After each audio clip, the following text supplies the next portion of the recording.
So the fourth and final key component of the BANT process that you have to get right as a small business owner to be successful with sales is timing. You can have brilliant conversations with lots of busy people who really love the idea of buying your product or service, but if they're not ready to buy right now, or the decision-making process isn't where they're at the moment in time, then it ultimately is not going to benefit you in the short to medium term, which as business owners is ideally what we want. We do sometimes have to work for longer term business, but we want to know the timing so we can plan it into our business schedules and know when revenue and potential opportunities may come along. So in this video, I'm going to talk to you about the questions you can ask around the timing of any opportunity that you have with a potential prospect. What questions you can say to them that can find out where they're at in the buying process and hopefully what they're going to do to try and make a decision over the next time period ahead. Have a look at the video, see what you think. I recorded it last year. It's a real great insight into some questions you can ask that can make a big difference for your business.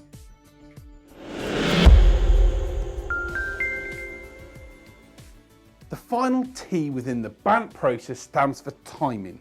In sales, timing is everything. And whilst we'd all love to be given unlimited amounts of time, we have to deliver results.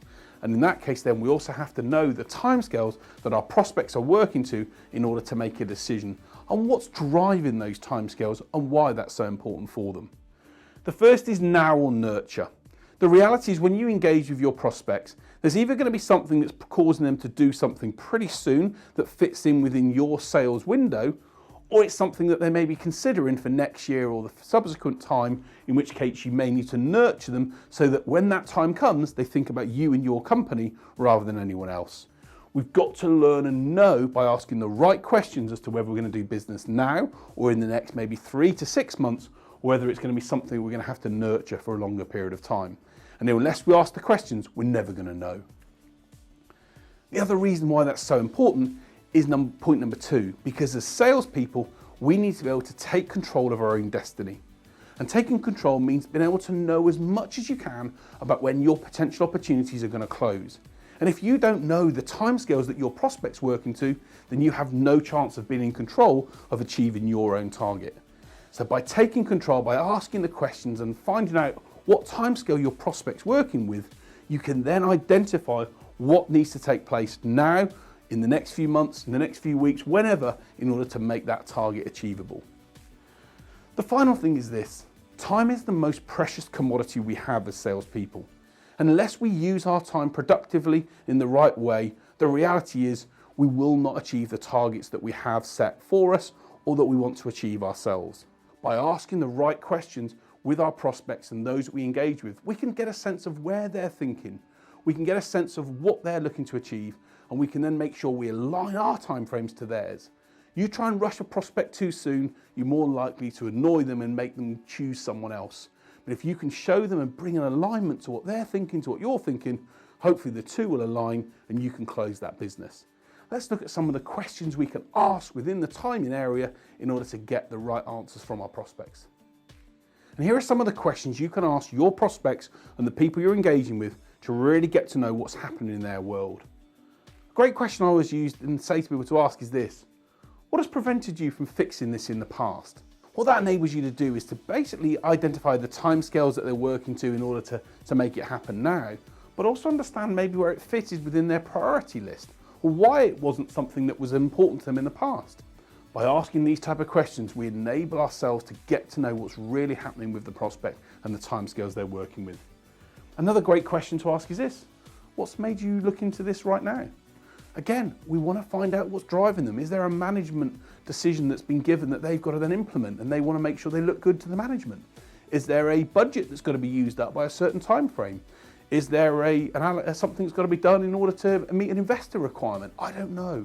The reality is we need to find out what's made them look into this now and set the parameters and understand what timescales they're working with.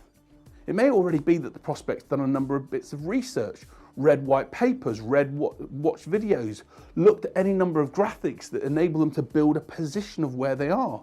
And asking a question such as, where in the buying process do you feel you are right now, enables us to ask the question for them and say, I've actually done my research, I feel like I know what I'm looking to do and I want to implement a solution in the next 6 months. Or it enables them to say, no, I'm right at the start, I'm just looking at this and I'm thinking of this for next year. By asking these type of questions, we can gain in control of the time frames that we're working with. And if the prospect does say to us that it's going to take them 12 to 18 months, we need to look at nurturing programs and nurturing systems to engage with them and to help them see that we're a company that can work with them over time. But by asking the questions of where they are right now, if we know we've got to hit targets in the next 6 months, we can see if they're at a stage where they want to move forward or whether they're just considering things.